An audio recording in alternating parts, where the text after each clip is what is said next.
T'as eu droit à quelque chose? Non, pas grand-chose. T'as essayé les sœurs de la miséricorde? Ouais, je suis allé là-bas, j'ai eu droit à une pomme. J'en ai eu 2-3 de leurs pommes. Moi, je préfère les pommes rouges. C'est quoi qu'elles t'ont donné? Une pomme verte, une pomme à cuire. J'aime les pommes un peu acides. Je l'ai mangée.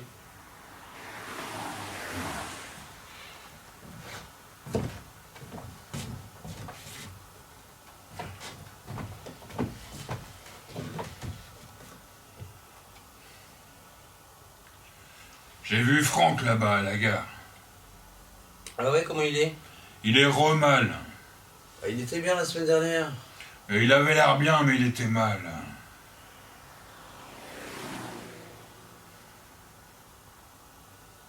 T'as quel âge? Je sais plus. 50. Pourquoi? C'est mon anniversaire aujourd'hui.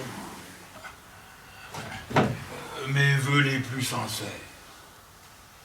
Enfin, un de ces jours là de novembre. T'as quel âge? Je sais plus, 50? T'en fais 70. Et toi, pareil.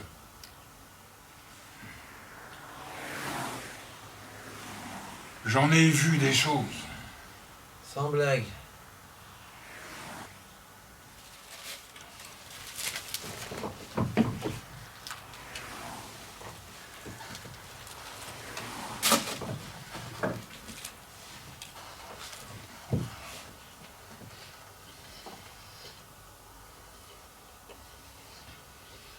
J'ai revu Franck aujourd'hui.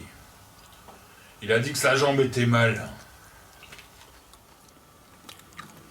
T'as vu le trou dedans? Non. Il m'a montré une fois. Aussi gros que mon putain de poing. Il a dit qu'ils veulent lui couper. Ça fait des années qu'il dit ça. Bah, peut-être qu'il devrait. Ça le tuerait, putain. Mais ça le tue déjà. Ouais, mais plus lentement, ça le tue, mais plus lentement. Je pouvais sentir l'odeur. Il est en train de pourrir. Hein. Tu dirais un truc sorti de l'âge des ténèbres. L'âge de quoi? L'histoire, une période de l'histoire. Me parle pas d'histoire, moi ça me connaît l'histoire. Mon cul que ça te connaît. T'es jamais allé à l'école. Mais alors, y a pas besoin d'aller à l'école pour apprendre l'histoire? Quel genre d'histoire? Bah y a combien de genres? Il y en a plein. Il y en a qu'un. C'est quoi? Mais sois pas con. Je suis pas con. C'est l'histoire des hommes. Quels hommes? Mais sois pas con. Je suis pas con. L'histoire des hommes, là, qui vivent sur Terre. Tu connais rien. Ouais, bah plus que toi. Alors parle-moi de l'âge des ténèbres aussi, c'est ça. Mais qu'est-ce qu'il y a à dire sur l'âge de tes putains de terre? C'était une période de l'histoire. Mais l'histoire, connard, c'est ça. Quoi? Mais ça. Quoi ça? Mais putain, sois pas con. Il y a un visage sous ces bleus. C'est ce qu'elle me disait, cette femme là, que je connaissais. C'est mon visage. Avant que Matt il me fasse mon affaire. On brûlait n'importe quoi pour se réchauffer. Tout le monde le faisait. Les cheminées fumaient sur toutes les maisons. C'était un sale hiver. Pas de travail. Les hommes à la maison. Alors Matt, il me frappait.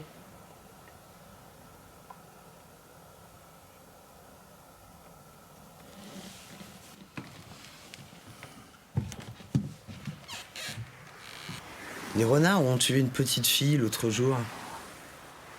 Là-bas, là, derrière les usines vides.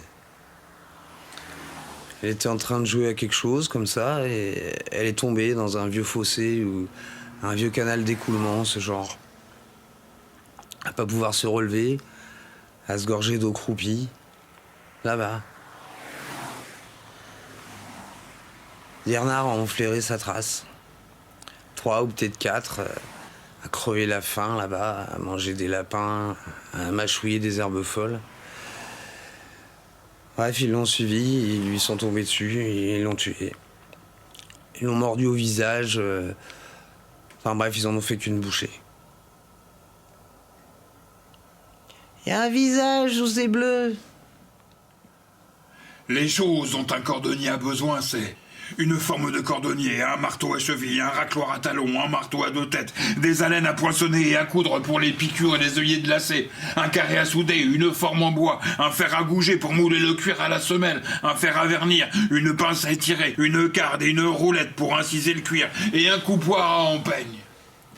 Un petit bébé est venu me trouver l'autre jour et m'a demandé le chemin des Sœurs de la Miséricorde. J'ai perdu mon chemin, il a dit. Encore dans ses couches et ses petits chaussons tricotés, il était, je vous dis. Et c'est tout ce qu'il avait sur lui. Et froid, il faisait un froid de canard l'autre jour. Et sa peau était aussi blanche qu'un nuage.